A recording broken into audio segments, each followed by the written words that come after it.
All right, welcome everyone to the Q&A 12, the long-awaited one. I think it's been 3 months since our last Q&A. Sorry about that, but we are here now, so let's get started. Thanks. Fear acts as a propellant to a narrative, but it is also a self-preservation preemptive step. If I let go of the thoughts that can lead to fear, if I see it walk in and out of the tea room, another fear pops in about not being prepared to face the future moment. And it gets validated because in that future moment, there might be tension arising, and being non-prepared adds to that tension. How to navigate this? Edit.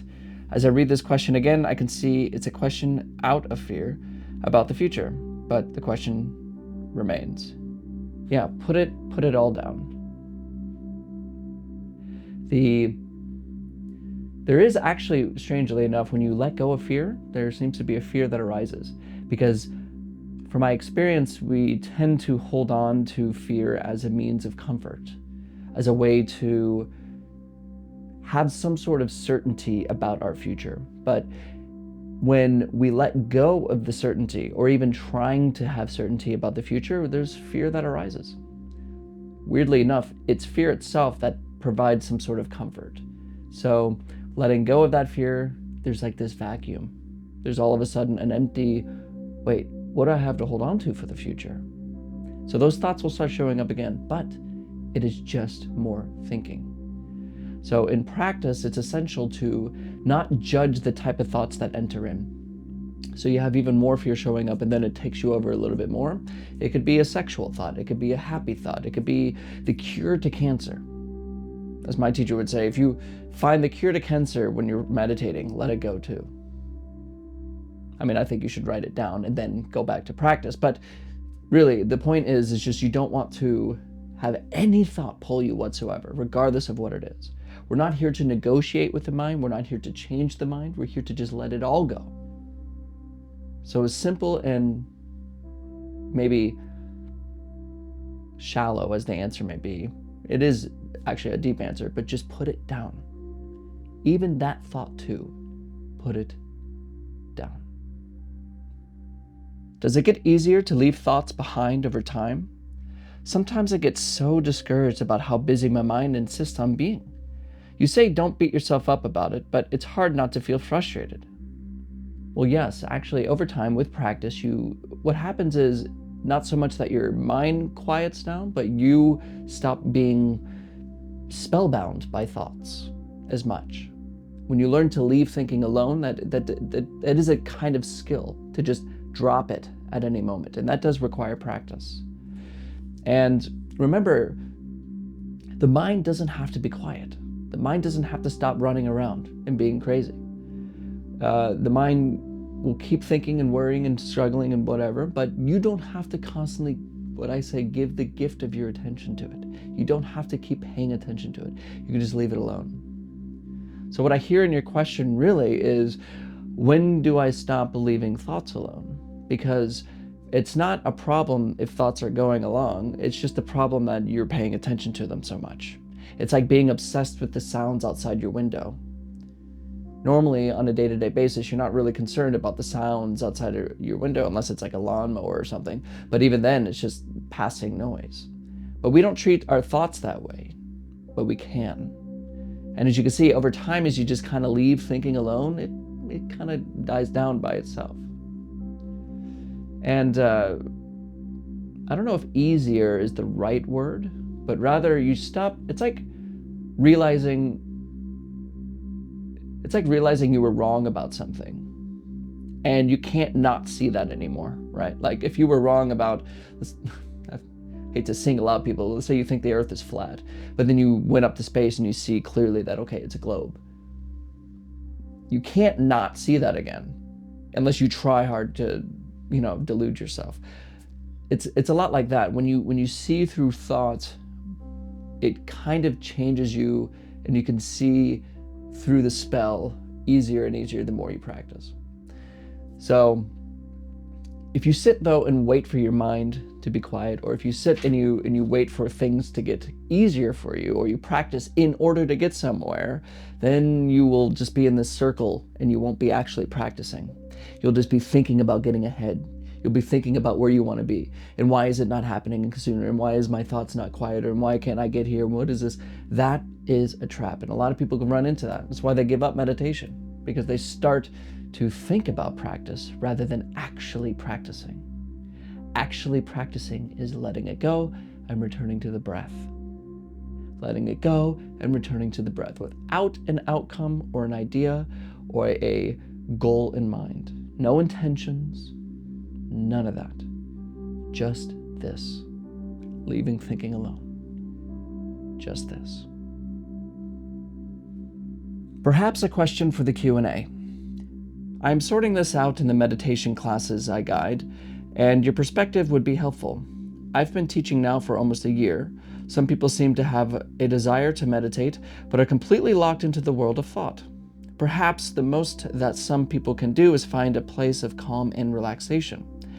I attended another teacher's group meditation yesterday, and he started out by saying, set your goal before you begin. My impression was that he was guiding an experiment inside the thinking mind, and a few people gave him positive feedback. Maybe this is what these people can handle at this time. On the other hand, you guide meditations from the realm of stillness, not the realm of thought. Do you find that most people can respond to this? I have a group at a senior center, and I don't get much feedback from them, but they keep coming twice a week. I will continue without expectation, trusting that my stillness will touch those who are ready. This may be an answer to my own question. I see that you have surpassed 7,000 subscribers, so your meditations are attracting those who are ready. Thank you. You know, in my experience with practice, it's you're right. I begin with just from stillness, not from a place of thought, which is really difficult for most of us because we don't know, as a culture or as just as a human being, we're not taught from the beginning that thinking is just this thing that happens. We believe that I am thinking, that those are my words. So most people, when they start practice, they're still thinking about it. It's kind of a way to get one up on the universe. It's a way to sort life out to benefit themselves. You know, it's just another means. It's like, people treat meditation like they treat going to the gym or learning a new skill or becoming better in some way. And so they just tack on meditation as part of their to-do list of being better. And there's, don't get me wrong, what we can call from the realm of thought, I call it like dualistic meditation, is basically just sitting and relaxing and learning to leave thinking, bringing attention to the breath. That's a kind of a dualistic practice because you're still a person meditating and you've got this goal in mind. And that, for most people, is where they're at. For most people who haven't really had contact with Eastern tradition in any way. But I will say, I think it's utterly important, though, to always have the stillness as the main course. Now, I do these daily guided meditations in a very dualistic way. You still feel to be somebody showing up every day. I'm a person, I'm gonna leave thinking alone, and there's just like this back and forth. But I always try to introduce the little bit of the non-dual, the essential, the what sits here, what watches this, what are thoughts talking to? And what I found is that most people don't necessarily respond to that. But it's also more difficult for me because I'm not in front of people as much as maybe you are in a class. I'm online, so I don't really get to see, other than people's comments, what's really going on, which I hope will change soon.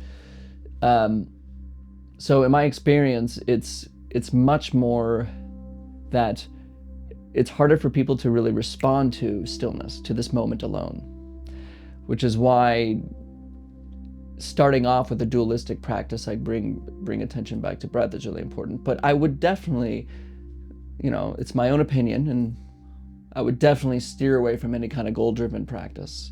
Anything that's about set your intentions before your practice. That's more of like this manifesting kind of thing that people do, or that's kind of like they're trying to get something, when practice is just finally letting go, leaving it all alone. That's practice. So yeah, good luck with your practice. Good luck with teaching. It's not the easiest thing in the world, but it's a wonderful thing. And I would suggest, if you can, just continue to be still yourself. That's also very important. I think the best way to convey practice is to practice yourself. It's very easy to just become a teacher and then just hold practices for people, and then you don't do your own practice. It is utterly essential that you do your own retreats, your own practice, your own work, because that shows. It really does. And I think people, even if they may not understand it very clearly or not, they can kind of tell if you're practicing or not. And so definitely that's the most important thing, is just to be still yourself. And then, like you said, hopefully people, that will kind of translate to others, and they'll see what the practice is all about. Thank you for this. I think I want to realize that I'm not the breath or the mind or the face, body, etc. And I feel it. But what still feels unanswered, what I can't validate, is what exactly I'm feeling. And I think that's because I can't visualize, see, find a center to the awareness of what I am. But at the same time, I still feel like the awareness of I am is coming from within me. Not the room, not the sky, but where within me, I can't tell. If you want, you suffer. Even if you have, it's as simple as a child, we want the cookies. We want the cookies from the cookie jar. And as we grow older, we want spiritual enlightenment and realization of the selfless nature of experience. We want it. Same thing. The root is the same.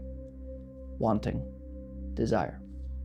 If you practice with a sense of desire, this will be totally unclear, because thinking is as subtle as it can be, still playing in the background. It's still the operating system from which you want to practice.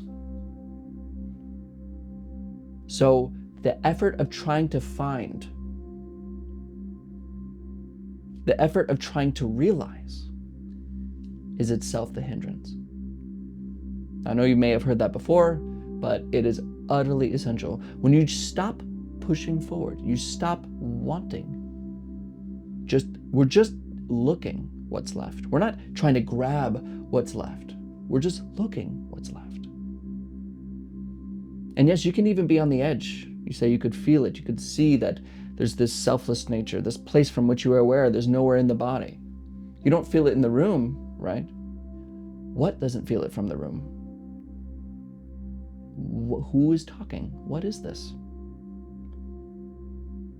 And why make distinction from room and body? What's doing that? So,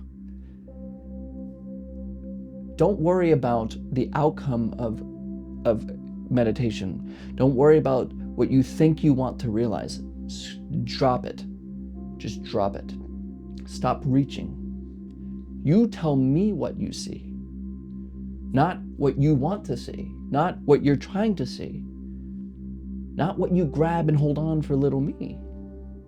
But what happens when you just stop? Sorry, Nathan. I know you believe in no self. I don't, though. I was hoping the introduction of the concept was a once-off consideration for the audience, but with it repeating meditation after meditation, I can't enjoy the meditations anymore, which is such a shame because I enjoy everything else about this channel. Well, that's okay.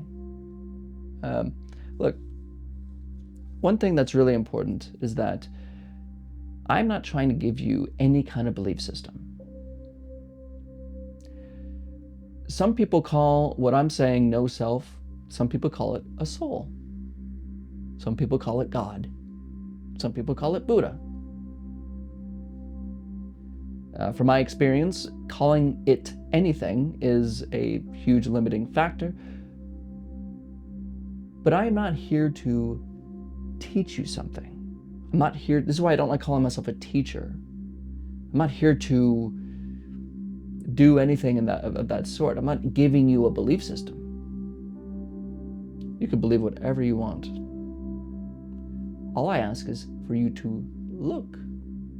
Just look. Now, of course, not everyone wants that, and that's okay. I think it really is okay. And if what you're looking for practice in meditation is simply to kind of find a sense of peace, a sense of relaxation, a sense of like a break, a vacation in the mind away from the big world that's kind of chaotic and stuff, that's totally fine. And there are so many channels. In fact, I think most channels will do that for you, and that's totally fine. And I completely respect your own beliefs. I'm not here to try to change your mind. So good luck with your practice, and I hope you find a really good teacher that can show you what you're looking for. Some days, shifting my attention feels harder, like I'm caught in a storm. The mind throws up thoughts that feel urgent, and my body joins in with a racing heart, sweaty palms, and a sense of panic. Even then, I can sometimes return to awareness and notice the stillness beneath it all. But on days like these, that shift feels much more difficult. I understand that the ability to rest in awareness is tied to a consistent practice, and ultimately it's an internal process. That said, I was wondering, what might help with the more physical somatic symptoms of thoughts on those difficult days? Yeah, it's an excellent question. The first advice always is don't run. Don't try to push certain feelings away. Don't try to hide from things.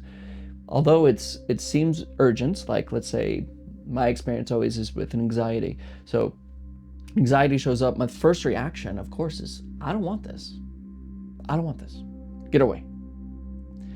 And doing that, of course, there's some sort of, I don't know what it is. If you try to push things away in the mind, they just kind of, it has like this rebound effect where it's like, it kind of goes away and then comes right back at you really hard. And then you're like, no. And it's like, you're like, come on.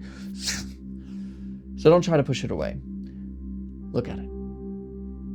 So when it's a more bodily, emotional kind of, some days you're just wrecked of emotion.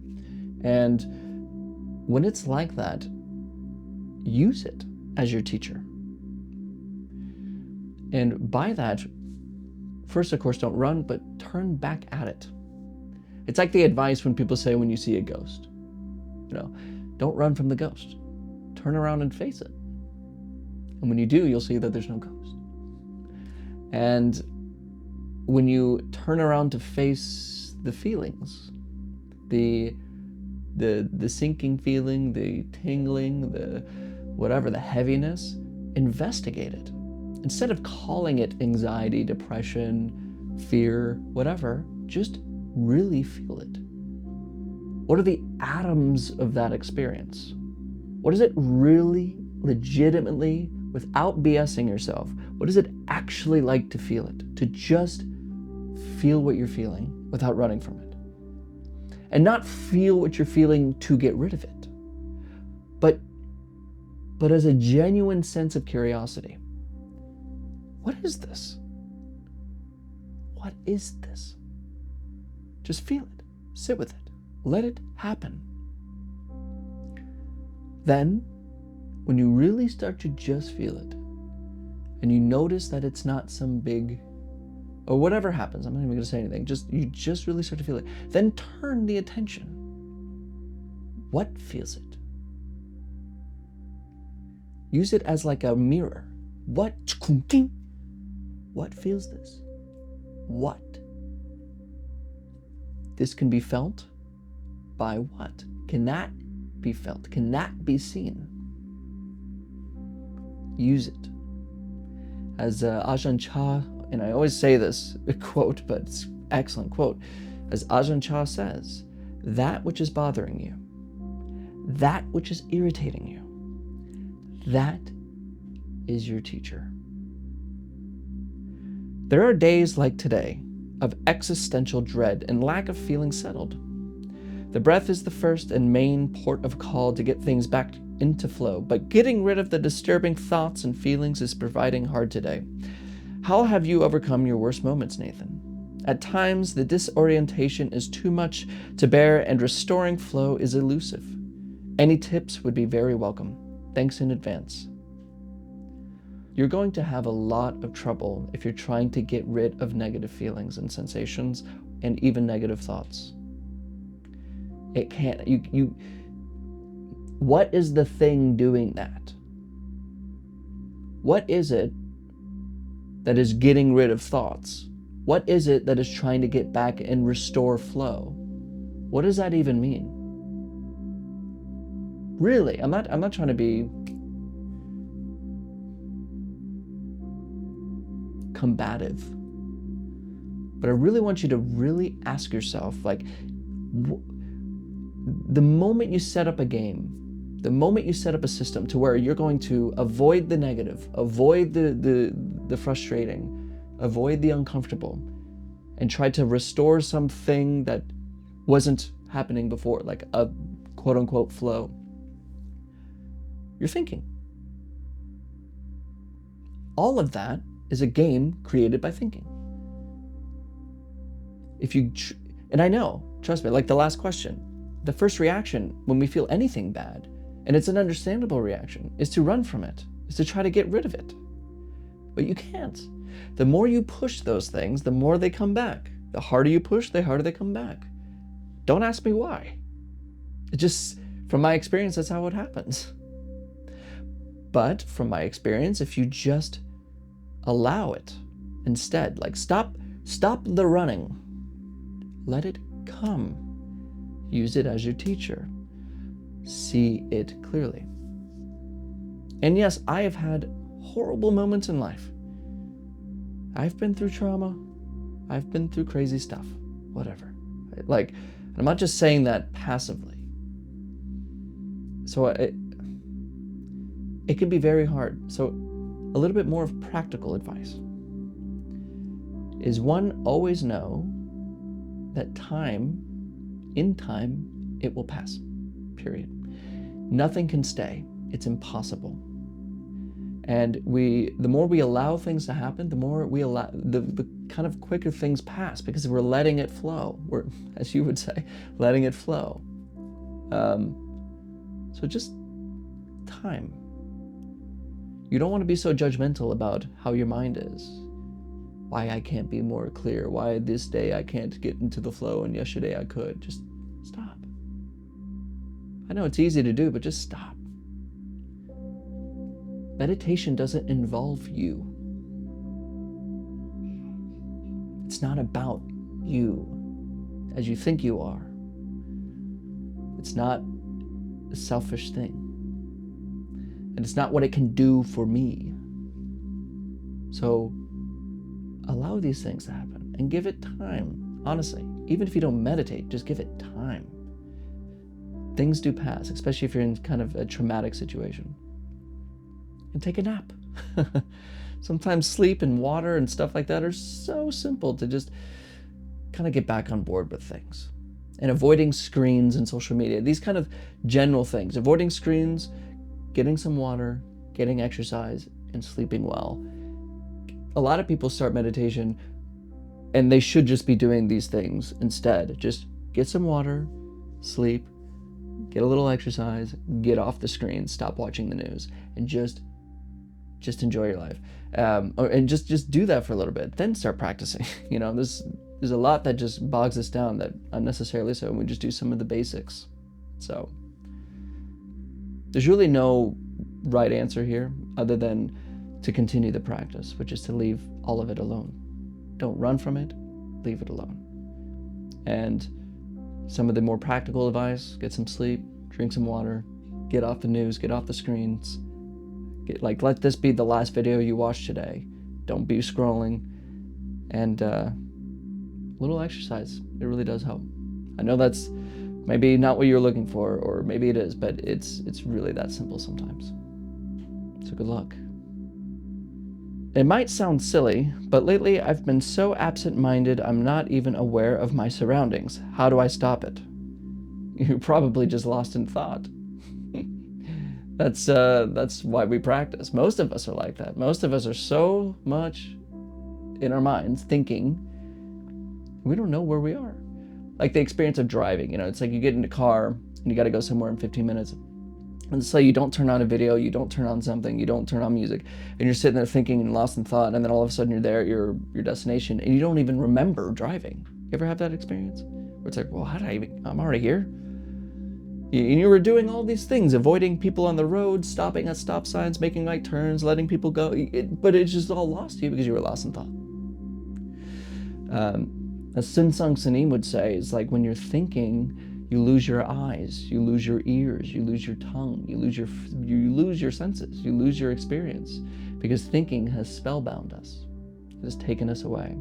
So how to stop it, of course, is to practice, is to leave thinking alone. Learn the skill, learn the art of seeing thoughts as they are and not following their content, and bringing attention back to the breath. In the beginning, just learn. And if you're new, I'm sure you know that I post a daily guided video every day, so you have plenty of access to this practice. Just learn to leave thinking alone. It's not, it's not a unique problem you have. I think this is really something everyone deals with. Everyone has this. We just aren't in contact with experience itself. So just practice. Thank you, Nathan. Lately, I've been feeling these incredible feelings of joy or bliss during my meditation. All I can see it as is heart-opening or Shakti energy, the awareness of it in a very beautiful way. Is feeling this opening not a good focus for my practice? When it happens, it's almost impossible to stop it. Thank you. It's kind of a big hindrance, or it's one of the first obstacles with practice, is when you finally have this kind of opening up, you stop, you've let go of thinking to a degree to where you start to feel amazing bliss, amazing joy. It's like all of a sudden relaxing in this bed you've been waiting to sleep in for 30 years. You're like, oh gosh, and it's so good. It feels so incredible. And that's good. That's actually, these feelings are kind of, I hate to say these things because it puts ideas in people's heads as goals to achieve, which you don't want to do. However, this kind of thing is a great indication that your practice is moving along, that you're actually practicing, which is wonderful. But let that happen just like you would let a negative sensation happen. We let good, the bad, the ugly, the blissful, the hungry, the tired, the sexy, the non-sexy, whatever, we let it all happen. We don't discriminate. Any feeling, any thought, any idea, let it all go. Let it all come and go. None of it is you. And all of it is you. It's a different story. But yeah, if you attach to the blissful, which some people at this point will do, they have an experience of bliss, and then they spend the rest of their 70 years, 80 years, 50 years on the planet practicing, but always trying to get back to that really nice feeling place in meditation that one time a long time ago. That's a big problem, which does happen a lot. People are always trying to return to that blissful state. Let go of the bliss, it doesn't matter. Leave it. Because that bliss and good feeling didn't come about you trying to seek it either. Remember that. So if you want to get back to that bliss, you'll never find it, because you have your eye on the future trying to get to it. And that exact wantingness, that strivingness for the future, that grass is greener on the other side-ness, is the very hindrance that keeps you from your true self, that keeps you from what you are and what you are looking for. So don't seek it. The key here is to allow everything. When we sit, bliss comes up, negative comes up, happiness comes up, sadness comes up. What sees it? What sits here? What isn't coming and going? Gracias, Nathan. It's been a while since I don't come here. 2 weeks or a month, I think. Do you think you need motivation to keep consistent with meditating? I don't say it from a point of frustration or disappointment, because I found meditation in other parts of my days, not only with the act of meditate, but I'm wondering if there's something that made you being as consistent as you are. Thank you. Well, see, I don't think motivation's a very good thing. It's a temporary thing, you know. Sometimes I'm motivated to practice, sometimes I'm not motivated to practice. But I practice on my own anyway. Good days, bad days, sad days, happy days. Practice is consistent. I mean, of course, some days I don't practice. Like yesterday, I didn't practice, you know. It happens. But the consistency of it, practicing every day, is about discipline rather than motivation. The difference. Discipline is doing something regardless of how you feel. I think Jocko Willink says it as, discipline is doing what you're supposed to do. I don't know if I like that very much. Because what are you supposed to do? But it is discipline. Discipline is acting and deciding beforehand, before all feelings and problems and worries and struggles, say, I don't care what's going to go on, I'm showing up for practice. Which is why having a specific time that you do practice on a daily basis is really important. Just, you know, the daily guided meditations that I do, that I post, are not my practice. Those are in addition to a practice that I have separately. I do my own practice away from all that. The daily guided meditations are just to put it out there for others to get the practice started for them, you know. So doing it daily is important, and don't rely on motivation, because motivation comes and goes. If you rely on motivation, you're not going to practice consistently. And that's true with not just meditation, but anything you want to do on a consistent basis. Discipline is what it is. And discipline is learning to be uncomfortable, because it's not a comfortable thing to be consistent with something every day, because you feel different every day, right? Some days you wake up and you're just tired and you don't want to do it. Some days you wake up and you're ready to go and you're like, man, let me practice. And if you only practice on the days you feel like doing it, then you're not going to be practicing very much. But if you practice on all days, regardless of what happens, then that's where the consistency comes in. So don't wait for motivation. That is not a good thing to do it, and not a good thing to rely on, because it always changes. But yeah, and honestly, my learning from my own teacher, I don't know if I can call him my teacher so much, but really the guy I learned meditation from, Young Aksunim, he was very consistent. Even when he came off of like a 24-hour trip, he was there at practice at 5 a.m. And so that was an indication to me in how that works. It doesn't matter how you feel, just show up. That's 90% of everything. Not just meditation, but literally all of life. Just show up. Hey, Nathan. In your talk at the end, you discuss how our worries are temporary, and it's amazing just to be in the world and experiencing it. I'm having a lot of difficulty coming to terms with some health things that don't feel temporary at all. In fact, there's a good chance I could continue to get worse and worse. So whenever I hear someone say problems are temporary, I feel this wall going up inside myself. I started meditating to try to lessen my attachment to my physical body, but I'm struggling with it. So how do I let go of worries when they aren't temporary and I can't escape them? Thanks so much for what you do, truly. So there's two parts really to our suffering in our everyday. One is the physicality of it, and the other is thinking about it. And when we say that problems are, well, when I particularly mean that problems are temporary or even non-existent, it isn't because there aren't things that we have to deal with. Like, of course, a health issue, very, very difficult, especially if it may continue in the future, that you know it, and that might be a real possibility. That can be difficult. It can be very difficult. I'm not trying to put it lightly. But there is the bare fact of this moment right here. Like when you're going through any kind of pain, it gets so much worse when you're going through pain when you're imagining all the future pain you're having to go through. Like when you say, I can't, or when we say, I can't bear this in them anymore. In that moment, we're actually bearing it. But the feeling of the fact that this may go for in the future is what causes so much more suffering that it doesn't necessarily need to be. So what practice really offers us isn't a recluse from problems, and it isn't, of course, waiting for problems to end or because they're temporary, but rather it's becoming so unbelievably clear about this moment right here and not creating any more suffering than is necessary. So you're having this health issue, which is hard, and I don't know what it is. And but I promise you what makes it far harder is your projection of it possibly going on in the future. Even more so.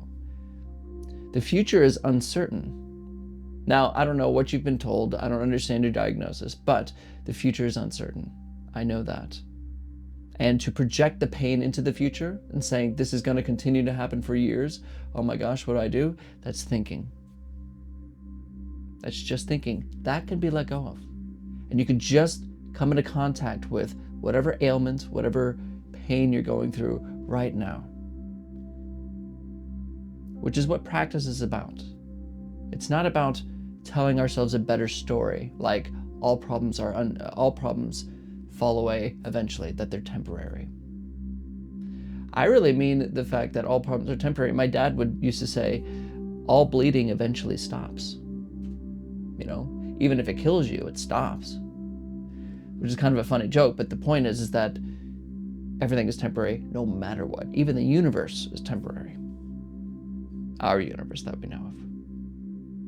So practice just brings us back to this moment. And it helps us not suffer further by incessantly thinking about our troubles now.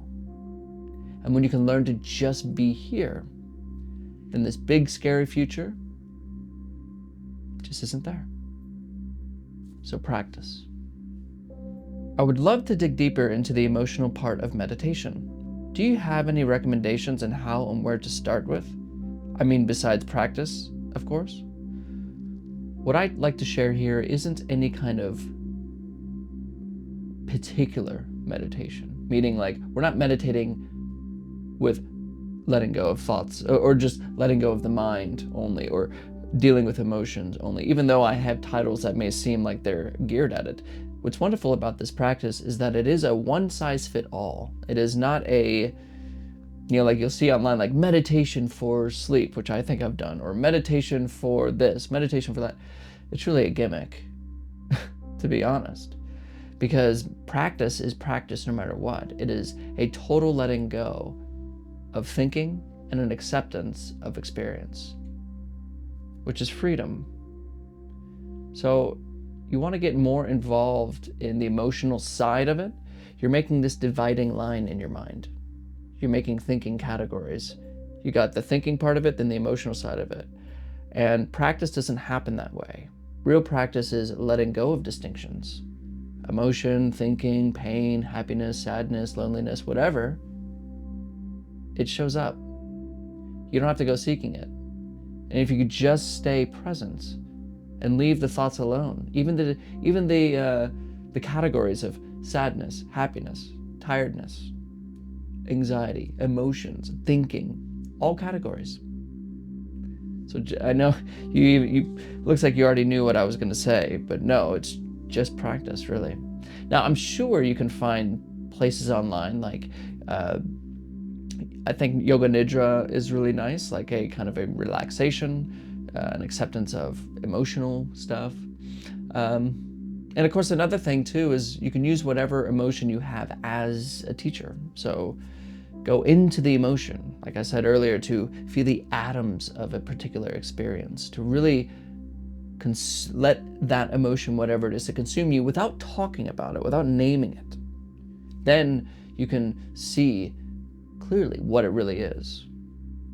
So, yeah, nothing in particular. this practice is a one-size-fits-all. So if an emotion arises, that's your practice. If thinking is arising, that's your practice. It's all practice. I still find myself struggling with keeping the focus under momentum, to the point where I don't know if I truly connect with the right way of meditating. Could you do a video trying to explain or break down what we should feel throughout? Meditation isn't about a particular goal. And I know that is extraordinarily counterintuitive and almost frustrating to hear, possibly. Because, of course, we must be meditating for a purpose, right? Or we wouldn't be doing it. Why does one decide to sit and do a retreat for 3 days in silence? Like, what is it? Of course, there's some outcome that is being achieved from which we are gaining, right? But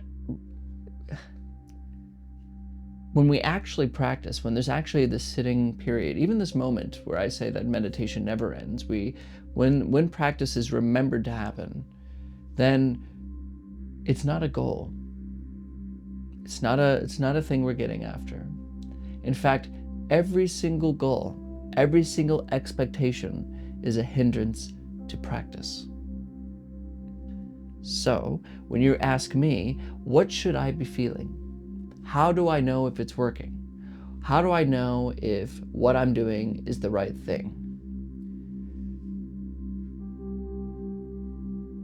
If I gave you goals or steps, you'll have it in your mind and you'll just be seeking them and you will never find that. There will be no way of getting there because you'll be having your mind on the future, which isn't practice. Practice is leaving thinking alone. All you have to do is follow the steps, and you tell me what you discover. Not the other way around. You tell me what is happening. Watch the thought that says, am I doing this right? When you're sitting in practice, is this right? I don't understand what I'm supposed to be doing. What is that? You see, that thought too should be seen. Not, how do I know I'm doing this? Not following the content of any thought. So when that pops up in practice, or even during your day, I don't know if it's working, just show up. Bring awareness to breathing. Watch the breath. Leave thinking alone. And when you get lost, come back to the breath. When you get lost, come back to the breath. Leaving thinking alone, like it's just traffic in the background, noises outside the window. Just there, but not in the foreground, coming and going. Then we turn. What sees thinking? What knows thinking? You tell me what you discover. Don't listen to anyone else's insight. That's other people's insight. You find out. If you just do the practice just like that, that's simple. Not easy, but that's simple. Then you'll see. But if you have a goal in mind, you'll be seeking, your mind will be on the future, and you won't be meditating. Dear Nathan, why when we watch a movie it's hard to be aware? Is it normal? Thank you. Well, it's not that awareness is at all touched. It's that your attention is fully is undivided towards towards a movie. I'm trying to answer this in basically two ways. First, it's very simple. That like a movie is designed to hold your attention, right? So is social media, so is all these things. So it makes sense that our attention is being completely given to something, and usually it's because of novelty. A movie is a surprise, or it's a release from the everyday, and so our attention is so clearly easy to be completely involved in a movie. And in a way, that's kind of a flow state. It's actually frees you from your separate self, your little me that you pretend to be, and a movie can kind of do that for you. So why is it hard to be aware during a movie? I guess what you mean is maybe paying attention to the moment. But yeah, it's just a matter of attention. Notice when you look at the movie, you can actually just start noticing the screen as itself, or then the speakers on the side, and then the room around you, and you can kind of just be present. But then when you do that, you're not involved in that movie, which is very similar to how we get with thoughts. It's actually a good analogy. I should probably use that. But with thinking, we're totally involved. But when you step back from it, you can just see them as thoughts and not be involved. Just like you could see a movie as a movie on a screen and not like be invested in it. Like if you're passing through a room and you see somebody watching a movie, you can just kind of see something there and you just move on. You see that as a thing, other, not completely involved. Another point to make is that awareness is never touched. It's never really touched. It's like, this is a horrible way of describing it, I think, because it kind of puts ideas in our minds. But awareness is like the big empty sky, and thinking and distractions, that like contents, are like the clouds. So like you have the awareness of this moment. I am aware, and there's this moment, right? There's awareness in the moment. Everything happens, all the stuff that's going on is like the clouds. But what sees it? What is experiencing? Experience itself is like the sky, which is never touched. You could be a giant storm coming in, but the sky itself is never touched. It's the space to which the storm is allowed to happen. And in the same way, awareness itself is the space from which all of our experience can happen. I'm not making a metaphysical claim about, awareness being coterminous with the universe, but just from experience itself, it's never touched. So, practical answer, movies are designed to take your attention. More important answer is find what doesn't get touched. Hey Nathan, I find that it is much easier for me to meditate when I listen to you, or Muji, or someone else. I often practice alone, but here many more thoughts come. I manage to observe them and let them come and go, but when I listen to you, there are not so many thoughts to observe at all. Do you know that? Well, yes, of course. I remember when I first started practicing, I would only watch YouTube videos or only do, like spiritual talks, Papaji, Muji, Eckhart Tolle, Ajay Shanti.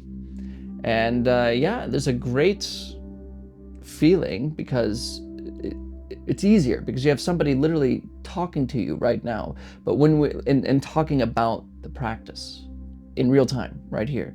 But when you're on your own, you almost have to remember that stuff. And so it's easier to just get distracted by something else.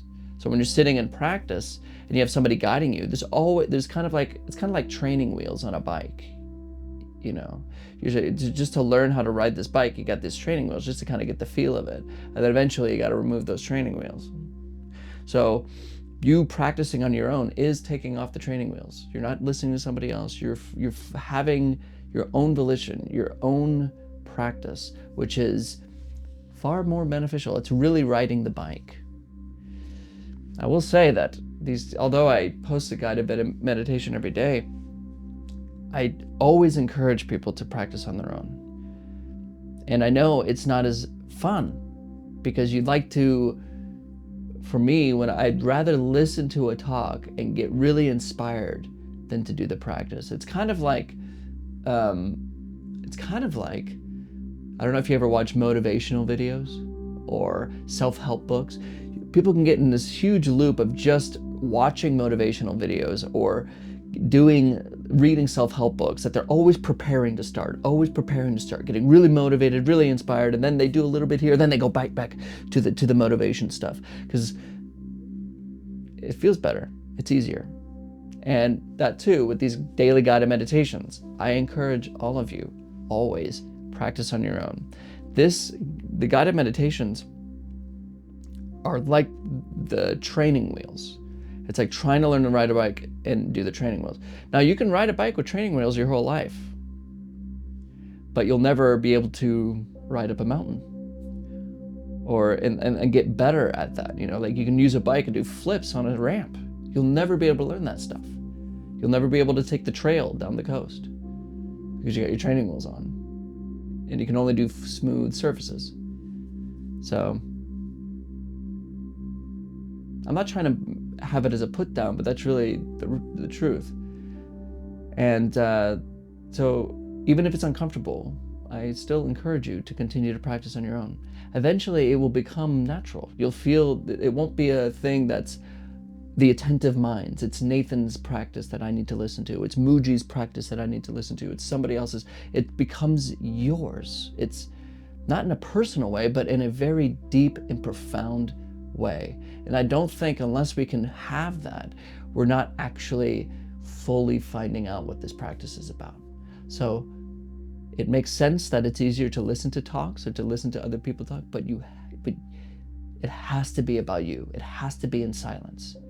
You should not need an internet connection or a book to practice. So practice. Hi, Nathan. I'm going through an anxious phase right now. I've been practicing daily for about a year, and it's helped me tremendously. I went through something similar last year when panic and fear filled almost every moment. But this time I feel more aware that it's all just thoughts. That said, lately, I've been struggling to stay in that awareness. It feels like the anxious part of me creeps in at just the right moment, asks just the right question, and I get pulled back into the illusion. Would you have any pointers on how to handle these heavy, frequent thought phases better? Yeah, of course. Don't disregard the power of allowing, to letting things happen. The worst thing we can do, one of the worst things we can do when we begin a meditation practice or we approach practice in any way is to use it as a means to change our world, to change things, to say, I want to be happier or better. We're not trying to get rid of anxiety. We're not trying to get rid of the depression. We're just allowing ourselves to feel it. Because if you reject feelings, they tend to come back really hard. Like the harder you push an anxiety away, the harder you push depression, the harder you whatever, it bounces back. But when you just are aware of it, there's no place for it to bounce back from. Like there's no pushing it, so there's no returning. And so there's just this anxious feeling. And then there's thoughts, anxiety, experience, sounds, taste, and then it can stay. You want to begin practice by saying what Papaji says in his book, I think, Wake Up and Roar. But he says, whatever arises, let arise. Whatever wants to stay, allow it to stay. And whatever wants to go, let it go. That's all. But when a lot of us, because we're from our cultures in the West, we very rarely understand practice because we think it's all about getting somewhere. For example, you've had great experiences with practice. You've been meditating for the last year. I, of course, hope you've been doing it on your own because a lot of this stuff, too, will sort itself out when you really do just practice on your own. And so over time, it becomes clearer. But the moment you try to push anxiety away, it's going to come back. So you allow it. Approach practice with a sense of allowing.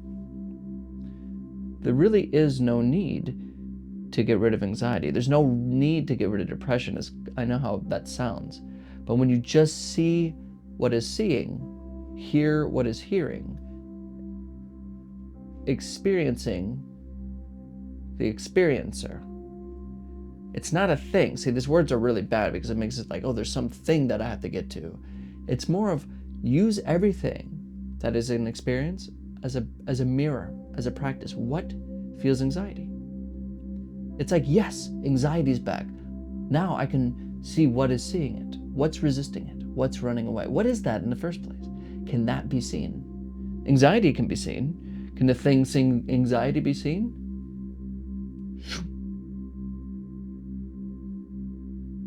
Then there's just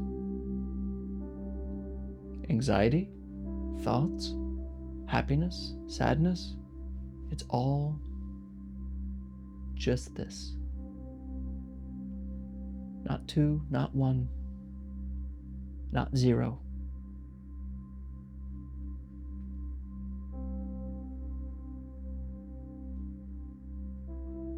So practice. And I would suggest, if you've been doing a daily practice, I hope it's not through guidedness. It's not a guided daily practice. I hope you've found a way to just practice on your own without that guided guidance. Because then that will really help develop your affinity for the practice. Because you'll be able to see clearly when anxiety arises, it's just that. And then it goes. And then it comes back. And then it stays. And then it goes. But it's just this ephemeral thing. So practice. Hello, Nathan. Thank you for everything. I have a question about the nature of awareness. I believe awareness, such as the awareness that I am alive, is primarily perceived through our senses. We know we are alive because we can see, smell, or feel our surroundings. This brings me to a thought experiment. If I try to imagine my awareness expanding to the universe, how can I differentiate between actual awareness and mere imagination? For example, when I close my eyes and try to expand my existence from sitting down to my room, then to the building, I'm not using my senses to feel it, to see or feel it. Instead, I'm using my imagination to picture the universe. Thank you.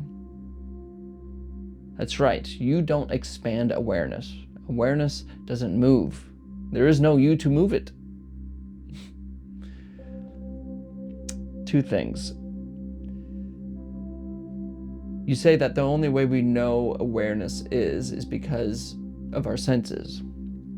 And that's right. But you kind of, there is no sense of awareness.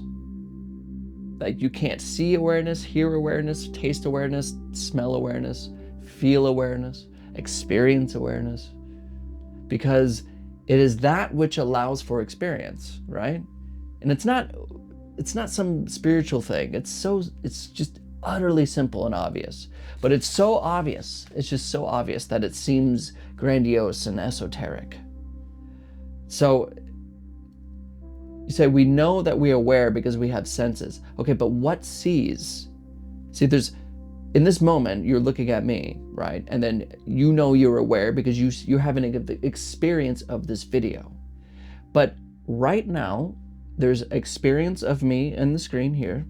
And then there's also experiencingness. We call it awareness. Some people call it God or Buddha, whatever. But there's experiencingness that isn't itself an object, nor is it a subject. Say it's even before experience arises.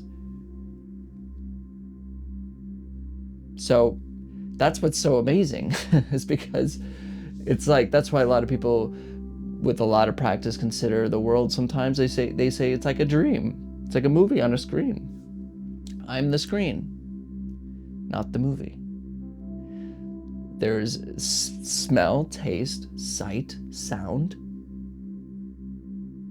that is experienced, that is seen, but the seer,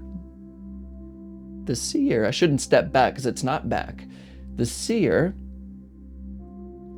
is that seen? What do you discover? That's a question for you. And then the next part of your question is about expanding awareness. Yeah, everything you talk about is, I know I've done visualization practices, which I kind of regret a little bit because it can be confusing. Because I am not saying imagine yourself to be expanding the universe, because you're right, it's all thinking. It's all just thinking. And you ask, how do you differentiate between my imagination of that and then actual experience of that? If that's even a question, it's because it is thinking. So if you're imagining being part of the room, you're imagining being part of a whatever, it is thinking.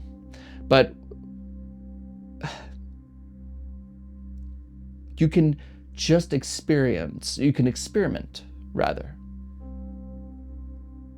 You can ask, am I aware? Right? So I can say, are you aware right now? Well, clearly yes, right? Okay, all right. You may give reasons because you're sensing, but let's just say, yes, I'm aware. Okay, now what is awareness? Not the objects, but what is that? Nothing to see, okay? This nothing to see-ness, does it have edges? It's a direct experimentation. Now, it might be a little bit more, it's not advanced, it's just, it could be confusing because it's so easy to imagine all of this. Let me imagine my universe, because I think somebody gave me a comment once who was like, you need to be kinder to, I can't remember exactly what he said, but he said, or she said, man, I was in the stratosphere, then you ended the meditation. And I'm like, what was in the stratosphere? What is even saying that? You can imagine it, you can get a lot of good feelings from it, but it's not it, baby. It is undeniable. It's not even an argument. So be careful with visualization practices. I think I erroneously did one just trying it out. But somebody who's really good about this is maybe Locke Kelly. You can look him up. He's really clear about when we say throw your attention to the corner of the room and look back and see what's looking. That sounds weird. It sounds like a visual, like a imaginary thing, but he really explains it really well. Other people, Stephen Bodian is another really good one with like awareness practices like that. So check those two guys out. They can really make those things clear. But remember, the practice I share isn't so much necessarily those, it's just the art of leaving thinking alone, that's all. And then what's he's thinking? Finding that, if it's there. What did you say about one big I? Thanks, Nathan. Oh yeah, that's from the video where we did Douglas Harding's no head, looking for a head. When you turn back, you can see your head in the mirror. You could feel your head like this, but from the perspective of your eyes, there's no head to be seen. What is there in experience right now, as you're looking at this video, in experience, you don't experience your head, right? Because when you try to turn your attention backwards, there's no head there. It's just there's just sight and sound and taste and color.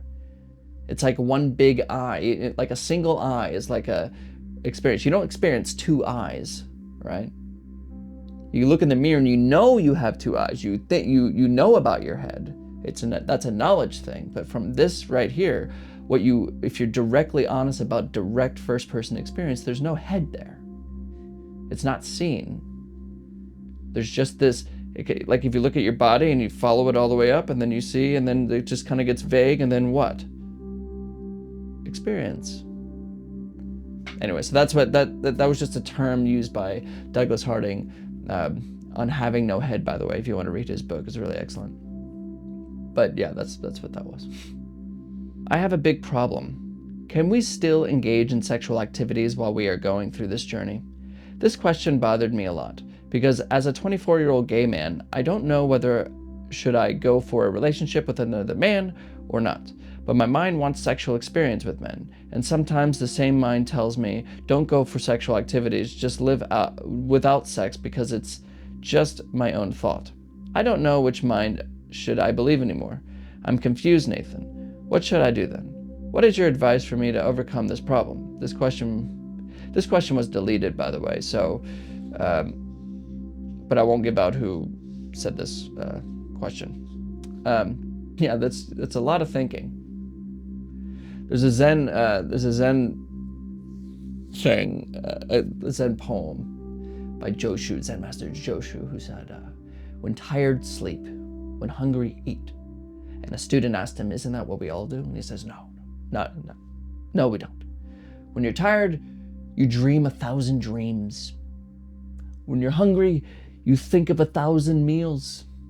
Should I eat that? I don't want to eat that. Oh yeah, but I'm not really in the mood for that. I had that yesterday. Thinking.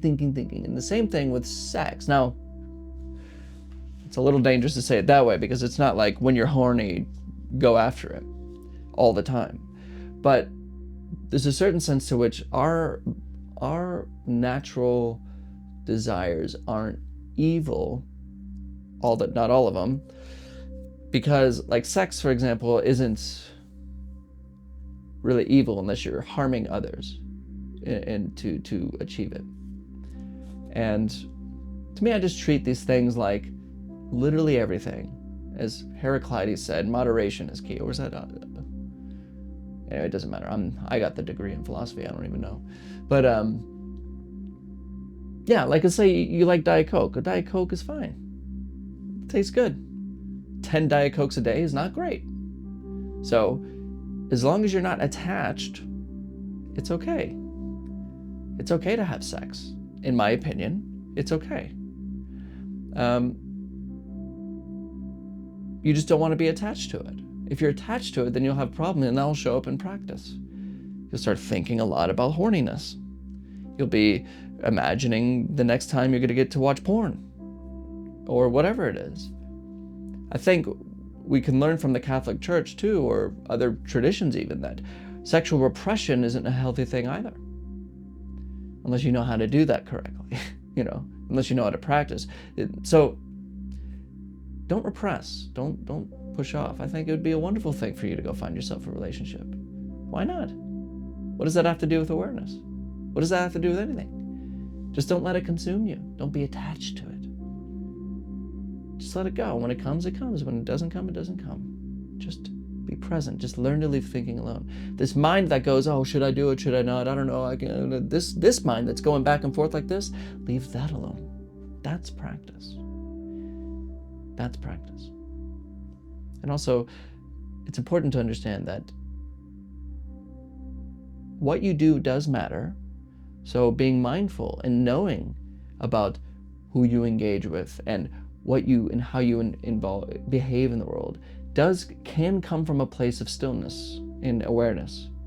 So even sexual activity, when you're truly seated in the present moment, you won't make crazy in the moment decisions that end up having horrible consequences, because you're just very clear. So practice really just helps everything. And don't worry about suppression. That's, I don't know, in my opinion, that hasn't helped in any way. Thank you, Nathan. Set in my intention to come here every day again. Thank you for being there. Random question. How do you handle recording these videos every day? Do you record more than one in a day? Interested in knowing your routine. Or maybe I'm trying to have control about decisions that could be taking to be better. I don't know, just writing a thought. Thanks for reading. Yeah, it's very interesting. When I first started doing this, I thought I would get a lot more questions about my daily routine, and I'm very happy that that hasn't really been a concern for people, which is great. Because you're right, maybe because when we read other people's daily routines, it's like, oh, I got to start practicing, I got to do it that way. And it's just so not true. A daily routine, a morning routine is for you. It is not for anybody else. Maybe you can learn from other people, but it's, you find your own. But I will say, I think it's, at this point, it's been over 800 videos in a row. And, I've been through a lot during that time. A lot has changed. As you know, I've gotten married, and I have to do a lot of traveling, and there's a lot of things to do in my life. And yeah, but that's the whole point, is like the consistency of practice is really what's important. So yeah, and so just simple thing. There's no way I would be able to do that without recording multiple videos in one day. So I definitely have to do that, especially if I'm going on like a trip, or if there's some big thing, or I know there's a giant storm coming. So that's another thing that's been a problem. Like if there's a big storm on the way, I could possibly lose power because I'm in the middle of nowhere. And so there's just a lot of things so I do multiple videos in a day just to do that. The point is that a video comes out every day. And also that I don't use these practices, this daily guided meditation, as my own practice. My own practice happens separately from this content. But yeah, so that's how that definitely do it. If you want to know the routine that I have changes ever so often, and recently it's changed again. But yes, I have a routine. So I'll just go through it if you care about it. Wake up at 7, and I wake up at 7, and then I'll start editing. I'll be editing the video that I recorded from the day before, to post either that day or the next day, depending on how many were there. I'll edit that video. That takes about 30 minutes, and then I will go for a walk outside until about 8 o'clock. Until about 8 o'clock. Go for a walk about a mile in the morning, watch the sunrise, and then I'll come back and go for a run on my treadmill. I do a mile on the treadmill, and then after that I shower, and then I do my practice. Then I practice for about an hour. Sometimes longer, sometimes shorter, but about practice for about an hour, which is that puts me at about 9:30, 10. And then around then, that's when I'll record a video for the next day, or if I'm doing multiple, I'll do a multiple. And then after recording the video, I have to render the video. So that's a whole thing. I don't think I've ever mentioned before, but I have to take the footage that I shot from these videos, and then I'll have to put it into DaVinci Resolve, which is the software I use, and then I upscale it and then render it, which takes about an hour and a half for each video. So if it's 2 videos, it's a 3-hour thing. So I have to upload the video and let it render, and then while that's happening, I'm working on other things for life, just general life stuff, and this channel, which is I won't get into all that, so I'll just do work basically over the channel, and then like just life stuff, the house and all that stuff. And then around 2 p.m. I drive to the gym, and then I go to the gym for a while before, all the way up till 4 o'clock. 4 p.m. is when I go to work, and I work till about 9 to 10, sometimes 11. And then I get off, and when I get off, I drive all the way back, and either I will edit a video, or lately I've been not doing anything. I've been good about it because I need to stop doing so much at night, but I will then read and then go to sleep, and then starts again in the morning at 8. So I try to get to bed by 12. That is the routine. Now you know. A lot of times I view the world as if it is heading to a destruction, like climate change or bad politics or exceeding greed, and thus leading to destruction of nature.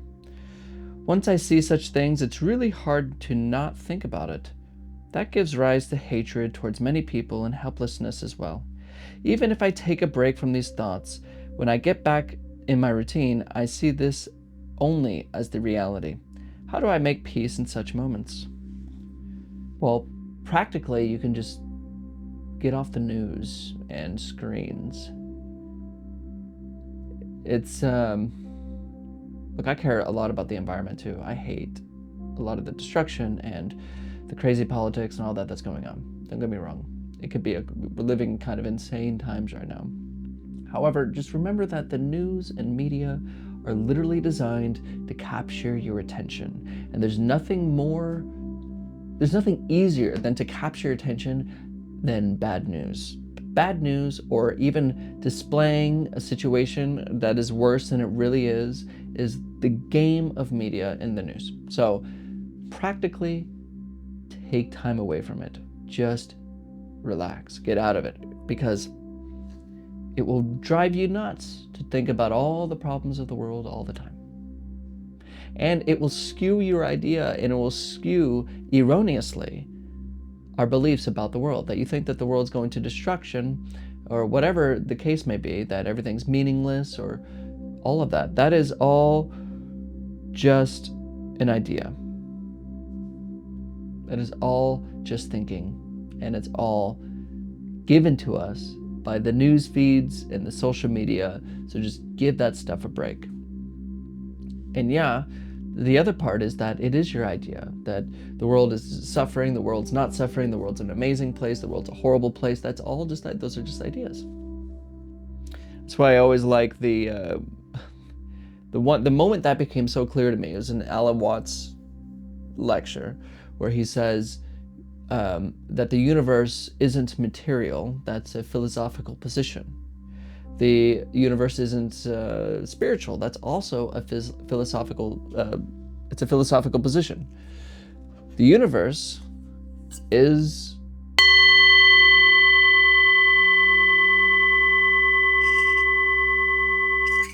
And we won't give it a name. Because our ideas and our opinions are like maps to the territory. They are constructed, maybe accurately, sometimes not, to the environment. And so all thoughts, all opinions are like the map or the menu to the dinner. So when we learn to just take perspective, stop getting fed maps, stop getting fed people's opinions and what's happening in the world, and just practice.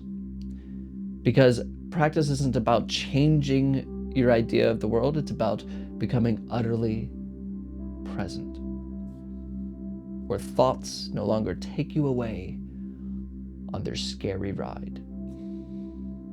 Thank you, Nathan. Curious about what comes. I have a question. I'm insecure about my relationship with thoughts. I try to just leave them alone and let them continue on without my attention, but often it feels more like I'm pushing them away. So I would like to be more friendly to them, but that kind of seems impossible. What's your thought on this? Well, it's completely understandable. For many years, I was just pushing thinking away. I was trying to change my mind. I was trying to become more spiritual. I was trying to be something I wasn't. And it can be very confusing. You know, I spent many years just pushing thinking away, trying to quiet my mind. Utterly futile, utterly futile. There's a moment during my first solo retreat, I remember it clear as day, that kind of changed everything. And I think that this is a step, I hate this, but like I said before, any kind of idea of like what could happen puts an idea of what you should be looking for in practice, and then because of that you'll have a future goal and you won't be practicing. So take this and then just forget about it. But it was a point in my first solo retreat where I could clearly see that thinking wasn't me. My teacher would call it seeing through a thought. All of a sudden, thoughts were like noises in the background. They weren't, thinking could continue on, but I'm right here. It's just this noise here, and there's just this. And this isn't thinking, by the way. I'm not saying I'm right here and thinking's up there. It's just, there's an awareness before thoughts arise. And that clearly becomes clear at some point. And I think that comes with understanding that, well, it comes with practice, but it also comes with understanding that you are not this next thought. It happens by itself. So there's no need to push it away, grab onto it, do anything with it. And if you seek outcomes for practice, then you won't be practicing and no outcomes will come. So you leave outcomes alone. Come back to this right here. But there is a shift that happens. There's certain kind of moments of insight that happen, which is why I'm always so hesitant to tell people about insight or my insight or my, enlightenment experiences, because it makes you think that that's something to go get. When those come about without getting, without trying, without striving, without judging what should be going on. So just practice. Trust the practice. A little bit of trust is required here, that the practice, it all makes sense when you really let go of the future. It all becomes utterly clear when you stop seeking, not even a little bit. Utter presence. Then this question you have doesn't even, it's like, oh, it feels like that. Oh yeah. That's just more thinking. But you can't just hear that and take that as like, oh, that's the answer. Practice. I promise. Just practice. Hi, Nathan. I wanted to thank you for suggesting the documentary An Honest Liar. That really helped me a lot. I also wanted to ask you something. I've been listening to people who say that being in the present moment, being the observer, can actually help you manifest things. Do you think meditation has something to do with manifestation? Or do you see meditation as a tool that simply keeps us where we are, helps us relax, without necessarily manifesting anything? Another thing I've been reflecting on is how to deal with heavy emotions. Sometimes I feel very sensitive, and I'm not sure what is best. Should I sit with them and observe, or work on my past and trauma? Or should I try to take action to improve myself? Taking action is very hard for me, since I often escape into daydreams and I carry fears like being seen or even simply being. Do you think it's better to work on each individual issue, or just to stay with my breath and observe, or just push myself into action? And one last thing. When I enter this observer or meditation mood, everything feels neutral. But for me, that neutrality feels like boredom, even emptiness. I remind myself that meanings are created by us or by society, and I want to be honest and not cling to them. But then I end up feeling like life is meaningless, hard, and boring. I don't even enjoy something as simple as breathing. I'm not sure how to understand this. Okay. Well, it seems like 3 questions in one. The first part of your question is about manifestation. I'm not a...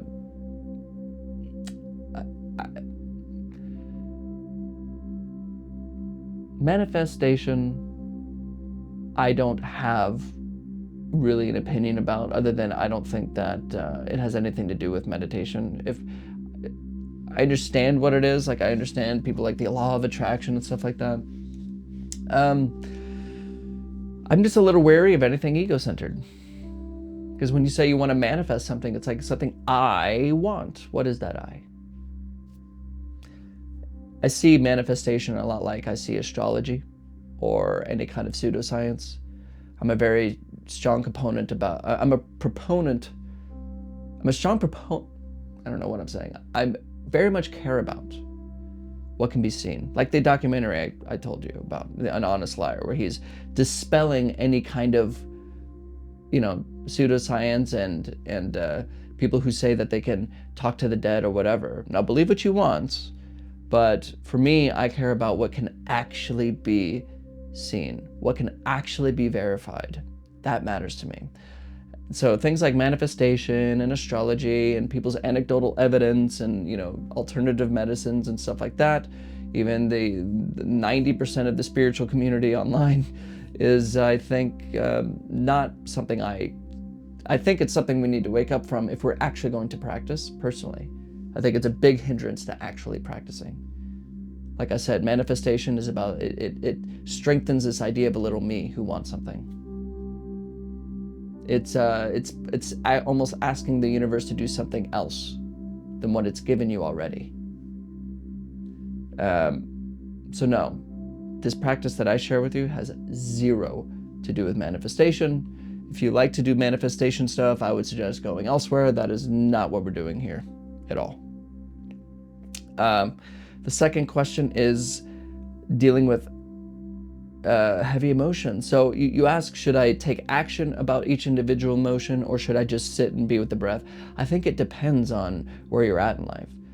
Therapy is really great for dealing with especially traumatic emotions. You should definitely seek therapy and also practice meditation. I think maybe some sort of combination of both is great, but it's really up to you.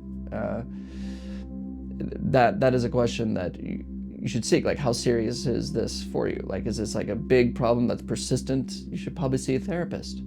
Therapy is wonderful, and they will go into each individual emotion, each individual thing. Well, I guess it depends on the therapy you do, but they will go into those things particularly. And then you come back to practice and learn to just be present, even and really sit with those emotions, allowing practice to support your therapy and vice versa. And let's see, the fourth question is, when I enter this when you enter this meditation mood, everything seems meaningless. Well, that's more ideas. Meaninglessness, boredom is thinking. What really is boredom? It's wanting something else. Lack of engagement. What is meaninglessness? It's the lack of meaning. And then meaninglessness is what? Bad? Good? Misery? Empty? You're right, it is emptiness. But this emptiness contains everything. And it's always new. It's thinking that is bored. It's thinking that needs more. It's thinking that needs meaning. Don't be getting these ideas.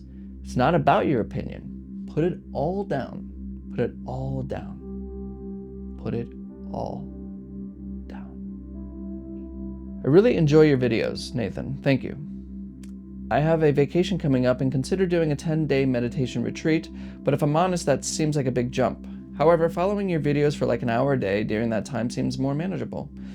Feel like making a couple of longer videos? Alternatively, I could just practice on my own, as you recommend.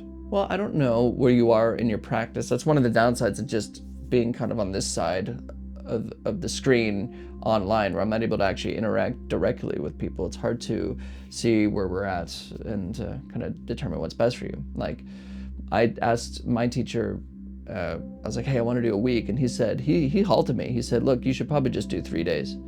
So trust me, when doing a solo retreat, but that was when I was doing a solo retreat. But he was saying, like, you know, doing a solo retreat's a lot more intense, it's a lot more serious. So you do a solo retreat, you should limit it. And I was like, no, but I want to do 10 days. He's like, do 10 days then. I only did 3 days because it is intense.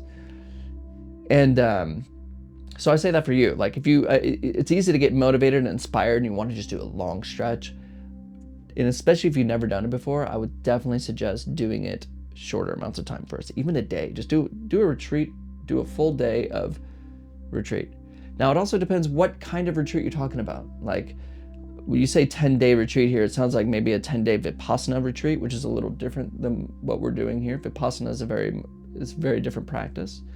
But I'm not saying it's wrong, it's just a little bit different, which may be more manageable because you're with other people. But if you're doing like the retreats that, you know, I have a video about a retreat and like how that's run, you can, if you're doing a retreat like that, which is solo and it's quiet, I would definitely suggest doing it, you know, a lesser amount of time and kind of build up your way to it. So it just depends what kind of retreat you're at and where you're ready for. The advice here is very simple. Don't force anything.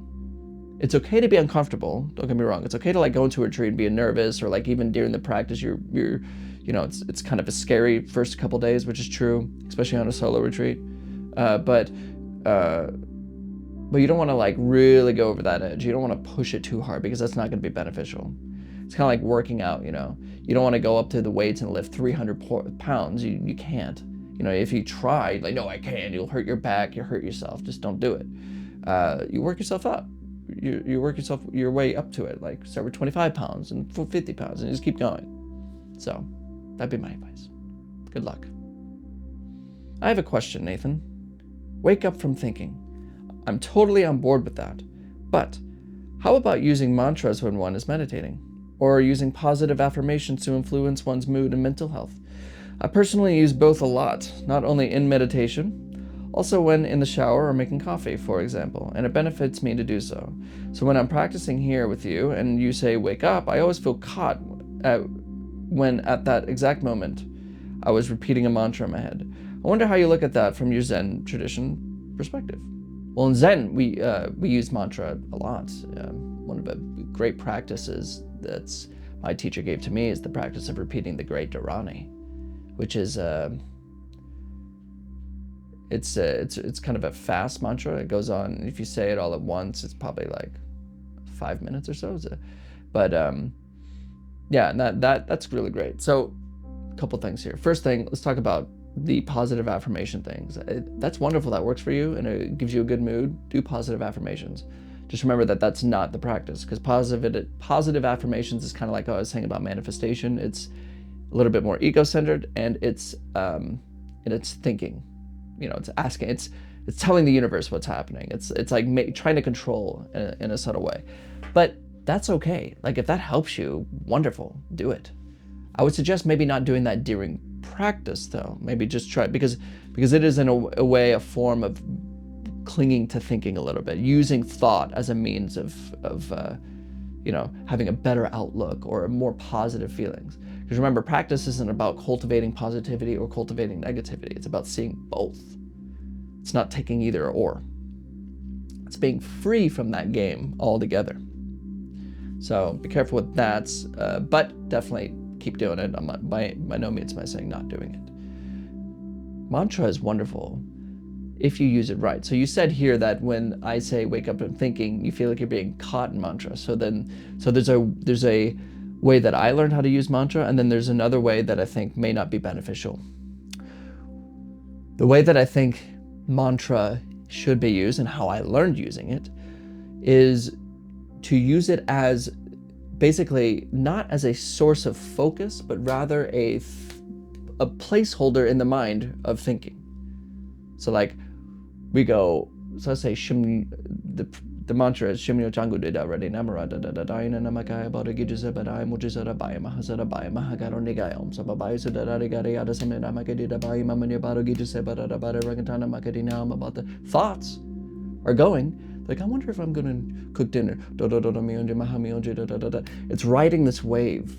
Thoughts can't really stick in because you're moving. There's like this movement in the mind that's like, now it's a long, you don't have to take as long as it took to memorize that kind of mantra, but it's you ride this wave of the mantra that's not being, that where thoughts can't really stick. It's kind of like a placeholder there. But that mantra is then used like a mirror. What sees mantra? What hears that word? What sees that? Now, I don't really teach mantra here because I think it could be, maybe I will later if I do like more advanced stuff with certain people, but you really just want to use it not as a source of focus, but as a what kind of a placeholder in the mind where thoughts are kind of not able to sneak in there. Sorry, the camera overheated. It happens all the time, if you haven't noticed.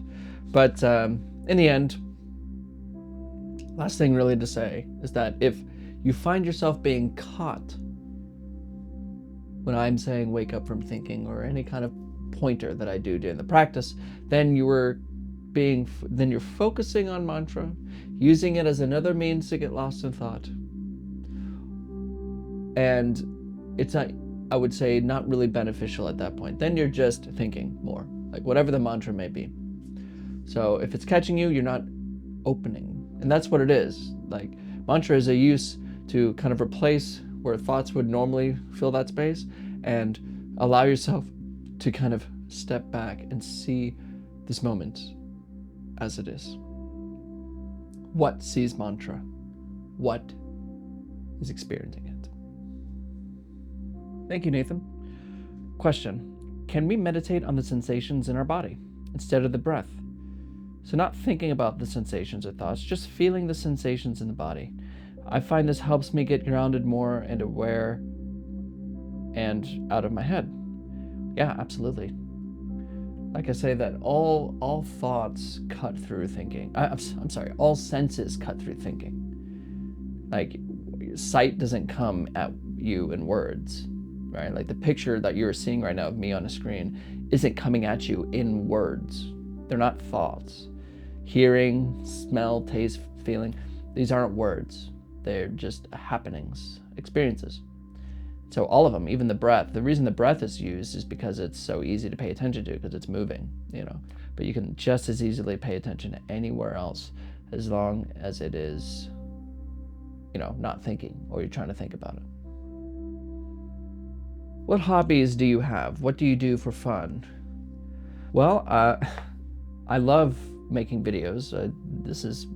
So I'm doing well doing what I'm doing here. I love like videography. I love studying. I like reading, studying philosophy particularly, but studying all things like science. I love reading. I love talking about epistemology in particular, if you know what that is. It's the study of knowledge. I really like to spend time with my wife. That's the best time. Meditating, of course, I do for fun, hobbies. And Video games, love video games, movies. I mean, it's just on the, it's just a list. Usually I don't have a lot of time for my hobbies, but it's nice that I've been lately trying harder to make sure I play more video games or do more of those kind of things, just because it's great. But yeah, I hope that helps. Nathan, I'm wondering what your view is on bearing loneliness, emptiness, boredom. It happens very frequently to me, and I try to allow the feeling every time, sitting with it, but it makes me apathic. I seem not to be able to bear it entirely. It is so painful, and it seems so endless. My mind is trying to fill the void with researching what I can do to become a better person, but then there are also my mind not knowing what the things are that I want to do, to have a sense of direction and fulfillment. I'm keen to hear your view on it. If you practice meditation with the goal of getting rid of meaninglessness, getting rid of loneliness, or getting rid of any emotion in particular, you're going to fail. Because meditation doesn't get rid of things. Meditation isn't about that. And I know you already said, I'm trying to allow these emotions, which, right, but if you even have the slightest will to get rid of them, then they'll stick around. If you're trying to, like, okay, so you think of it this way, I can actually get rid of them if I allow them, then I can get rid of them. You gotta let go of that, then I'll get rid of them part. And realize that, well, at least in terms of practice is what I mean very specifically. In terms of practice, we are not judging what arises. We're not picking what arises. We're not controlling what arises. We're not trying to push anything away. We let it all happen and see what it really is. And as the old analogy goes, the snake in the path, you're walking in a path at night in the forest and you see a snake in the road. Fear grips you and it's crazy. And unbeknownst to you, that snake is actually not a snake at all, it's a rope. But because it's dark, you can't see it, and you believe it's a snake. And unless you go up to it and look at it to see what it is, you'll never know it's a snake. You'll never know that it's a rope. And you'll continue to be afraid and suffer for no purpose, no reason. And this is very similar with negative sensations, negative feelings of loneliness, and I've spent a lot of my time lonely, a lot of time feeling meaninglessness. I understand that feeling, maybe not to the same degree, possibly, but it's real and I get it. It's a sinking feeling. It sucks. You wake up and you're always trying to avoid it. I get that. But it sucks because we don't know what it is. If you continue to run from it, you'll never see it. So you have to approach it. It's not like I'm going to allow it so it can leave. No. You let it consume you so you can see it. What is this really? And what is it really affecting? Where's that? What am I? What is this? Really, not in order to save myself, not in order to feel better. Forget all that. What wants to feel better? What doesn't feel good? Also, that's just the practice standpoint. Therapy really helps. I am a big, I keep saying this word wrong. Is it proponent? I don't know. I'm a big supporter of therapy. And I think that if you can find somebody, if it's really a persisting problem that you can't get out of, talking to somebody is so important. Do it. You're not alone. This world is, everyone goes through these things and it's hard. Not everyone, but many of us do. And to talk to somebody is very useful too. So don't just rely on the internet to figure out your problems. Really try to seek professional help when you think it's necessary. Don't be afraid to admit that either. It's important. But in terms of practice, loneliness, bearing difficulty, it's thinking. Loneliness is a name to a sensation. Meaninglessness is a name to an experience. What is it without the name? What is loneliness without the name loneliness? Feel it. Let it come. And if it wants to stay, let it stay. No need for it to go anywhere, for you to be at peace. as counterintuitive as that really sounds. But good luck, really. Hi Nathan, thank you for the videos and the talks. I wanted to share something. Even when I see through myself, it doesn't really help me solve my problems. I still struggle with how to actually evolve, stop believing in my daydreams, and make the life better. I see the difficult parts of my life clearly, but I don't know how to improve them. When I try not to think, or when I just breathe, it feels calming, but it doesn't bring solutions or change anything. Breathing has become more like a little break or escape, and I return to the same problems. I can't seem to find a balance here. And when I'm in pain, I notice I can't focus on breathing, for example. I feel a really strong pain in my throat when I'm sad or when I stop thinking, and I don't really know what that means or how to deal with it. Well, first thing you say, even when I see through myself, there's still problems. If there's still problems, you haven't seen through yourself. What has the problems? It's not as simple. It's not like seeing through yourself is going to solve all your problems either, by the way. You're not going to get rid of problems by seeing that the center of experience is, it's empty. There's still health things to deal with. There's still financial things to deal with. But the consistent and incessant rumination of your problems is unnecessary. When you say there's, what really is a problem? When do you ever expect life to have no problems? Is there any time when that's ever really true for anyone? Remember, practice isn't about a goal of achieving no problems. We're not seeing through the self, but then what about my problems? What are you talking about? If you practice in order for any reason, I think I've said this for every question, if you practice with some goal, you won't be practicing.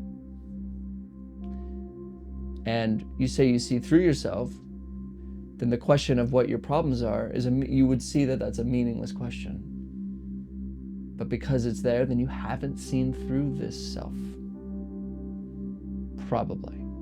You may have had a glimpse, but a real change, a real seeing through what thinking is.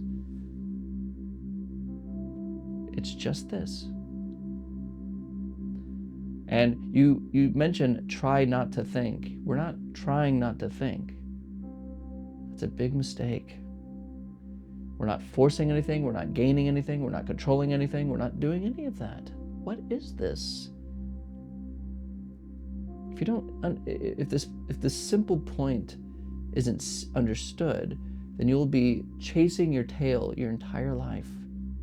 Even in meditation, running around trying to solve problems, running around trying to be free of your problems. What are you? Let go of thinking, then see. It's a thought that says, yeah, but what about my problems? That's more thinking. Don't expect problems to ever disappear. Don't ever expect your problems to ever disappear. Question, why are monks and teachers males?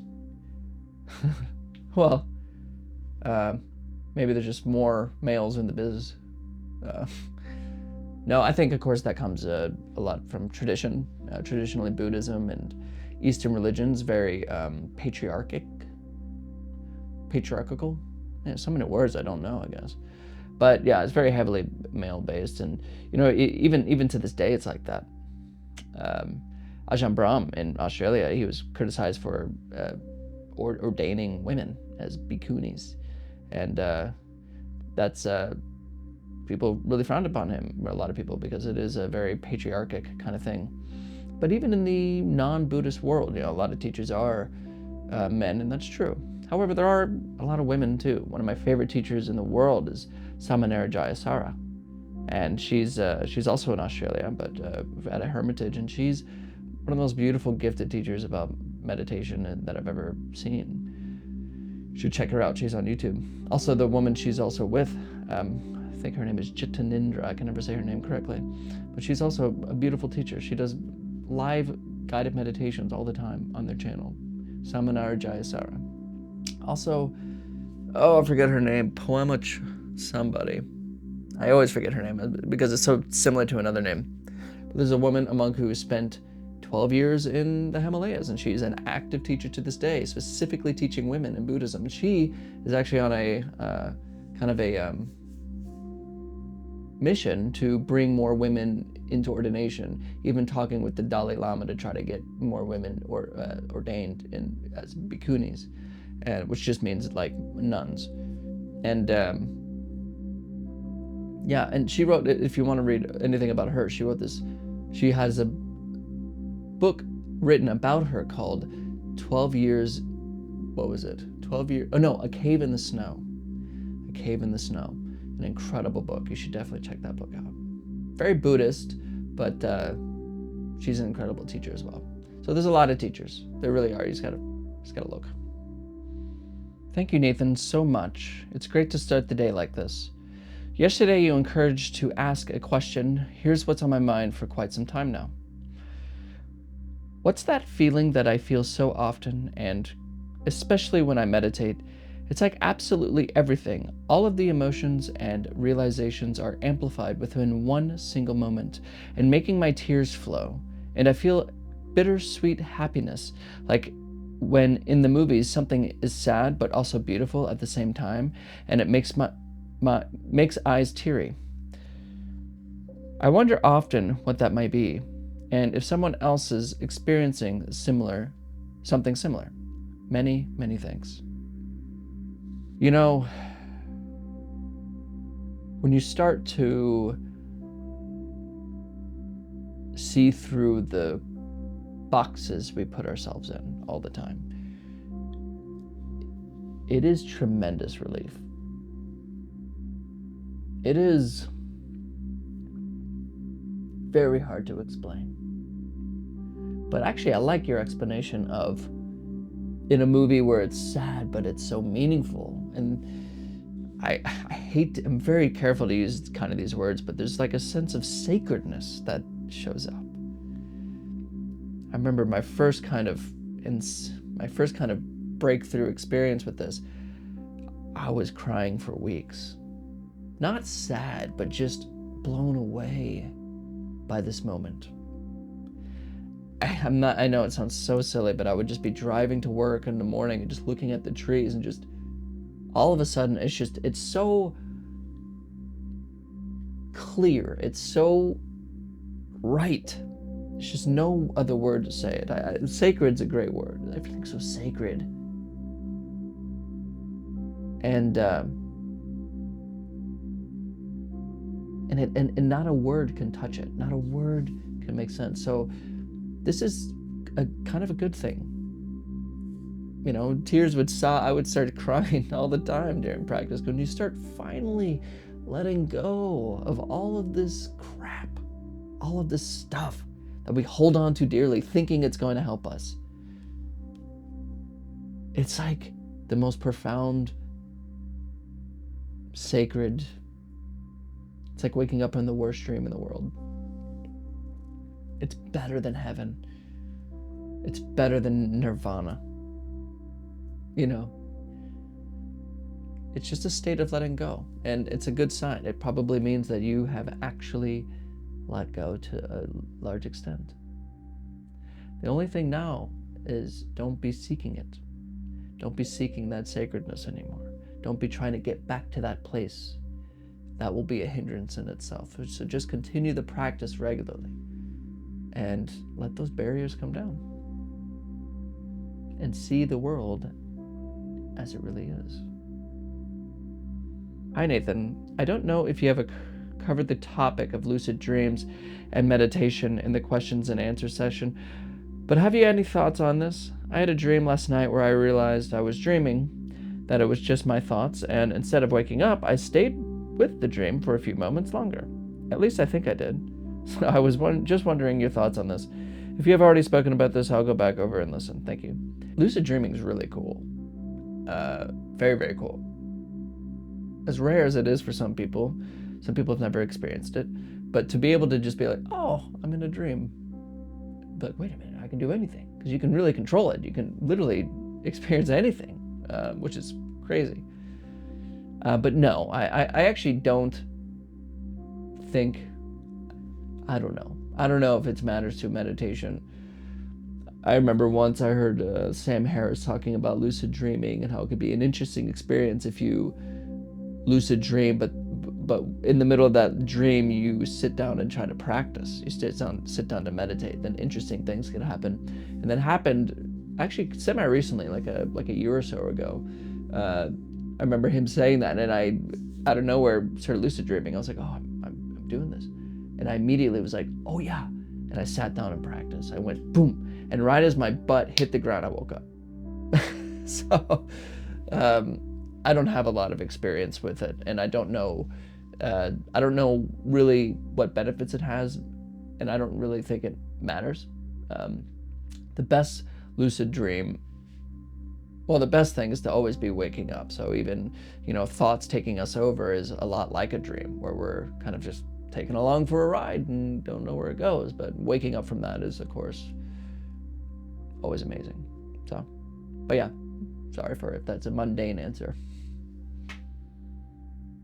Hey Nathan, I've been struggling with my practice lately. Every time I almost fall asleep while doing it, and I don't think it's because I've been sleeping less, because I'm nuts. Any thoughts on how to avoid this? Thanks. Yeah, it's a very common thing.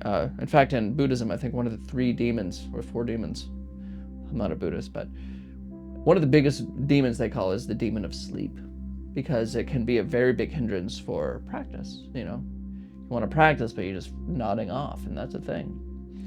And especially if you go to like a temple and get up at 4 a.m. and start practicing like they do, it could be, that's a big concern. A lot of the advice for this is really practical. First, find a time of day where you feel most alert. For me, it's not immediately in the morning, but it's a little bit after I've gotten my day started. So it's after I've taken a walk, gone for a run, kind of had maybe like an hour or so awake. That works for me, because I've had encountered the same problems. I still encounter sleep problems during practice. So figuring out a time of day that works, that could really be useful, especially after a coffee and whatever. Also, there's 2 things. One, practice will kind of reveal the way things are. So sometimes practice shows you that you're actually exhausted. When your mind's running and racing, you're getting to the next thing all the time. When you sit down to practice, you start to actually feel how tired you really are on a normal basis.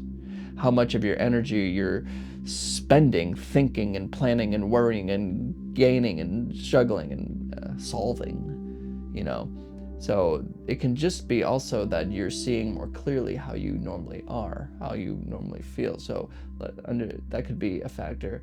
And also sleep is, my teacher would say, and I think there's some truth to this, I'm not so sure, but that thinking will make you feel tired. Like the last thing your mind wants to do is to kind of wake up, or the last thing the ego, which isn't real, wants to do is to wake up and wants to kind of stay somehow. So it makes you a little bit, you kind of feel tired, because it's like, oh, how about we just sleep instead and not solve this problem of selflessness. I don't know necessarily if it's true, but I will say that there are periods where you go through this kind of sleep thing and it could be a hindrance. Just keep showing up. All of these things do eventually pass. If you make it a big problem, you hold it tightly, then it'll stay longer. So just, even like when I keep my eyes open, if my eyes start nodding off, I just close my eyes and just sit there and do that. And then I'll fall asleep and practice. Okay, no problem. Then I get up and then I keep going. It's okay. There's no force, there's no struggle. Just keep showing up, that's all. And find the right time to do it. That's also another thing. Hi Nathan, speaking of time, and forgive me if I keep asking the same question, success is a distraction too. Yesterday, I had a very profound experience of what is here when there are no problems to solve. Thoughts were very much experienced just like another object of experience and not mine. They slid off like water off a duck's back. In today's meditation, I kept finding myself out of touch with now because I was preoccupied with yesterday's profound in touch with the now. The irony is almost comical. I really see how often what's keeping me from remembering what's always here is a preoccupation with that last time I profoundly recognize what's always here. I recognize that there's thoughts that think I must make it happen when it's identification with that thought that distracts from what is always here. It's just fear masquerading as help. What you say is precisely true. And first off, congratulations. That is a wonderful thing to see when thoughts become like water off a duck's back. And then you notice too that attributation, that trying to get back there, is also more thinking masquerading as fear. That's more of a hindrance. And it's not that itself is the hindrance, you're right. It's our identification with those thoughts that are the hindrance. And you've seen that clearly, so congratulations. It is not something that you have learned, it is something that you have seen. I just have to say from the upfront, what you've said here is wonderful. Very good. I'm glad that this practice has brought you there, or that you have seen that very clearly. That's so, so wonderful. And I think you know the answer to this. You're right. The moment, that's one of the biggest hindrances when a practitioner has a realization, a profound realization. They see very clearly, oh my gosh, what's here is before thinking arises. There's no, thoughts aren't this. This is it. And there's no need to follow thinking. Here I am. There's just this. Once that profound experience can show up, and the amazing peace and feelings and wonderfulness that comes from it, then on the next practice, you're like, how do I get back? Well, for me, it was like it had this kind of long effect where it just felt amazing for weeks at a time, but then it kind of tapers off, and then you try to get back there. That's the hindrance. We forget quickly that that experience didn't come about through trying to get it. It showed up when we let go completely. So even when you say, okay, I'm gonna let go completely again to get back to that place, not gonna see it. So that's why the practice is so simple. It's so simple. So just stick with the practice itself. Let it all go. Put it all down. Remain with the breath. Leave it alone. Not getting anywhere, no outcomes, just this moment. And it seems like you've already seen that. So congratulations. I hate to say congratulations, and I hate to make a thing out of insights, because it makes other people who are like, well, why didn't I get that insight? Or I need to try and get that exact insight. No, everything's individual. So I'm weary of it, but also I'm very excited when such things are shown. So very, very good. But you are right. Leave it alone. Put it down. Put down the bliss, put down the happiness, put down that experience. Completely let go of your past meditation experiences. Leave it 100%. Just continue. It's as Sun Sung Sini, which is just keep going. Just keep going. Forget it. Just keep going. Keep going. Don't worry about the future. Don't worry about the past. Just keep practice. Good.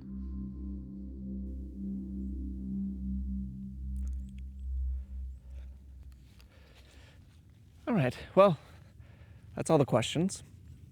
Thank you, everyone, for showing up as you have. And you may notice that my hair is longer, and I have not posted a video in quite some time, or a Q&A in quite some time. And of course, that's because I recorded all those questions about a month ago, because things have been happening, and in my life, personal life, which has been hindering me from actually posting this video. And I've really been wanting to make an announcement. So I've been holding on to this video to make an announcement about how this channel is going to move forward, which I know I've been talking about for freaking ever. But it's on the way. So just know that something's coming, but then something just came up. So I'm just going to post this video now for y'all and let y'all get the questions, even though, because I know it's 4 months in advance or 4 months late. And I'll make an announcement very soon, hopefully within the week, in another video. So thank you for your patience. Thank you for your time. And as always, I'll see you tomorrow.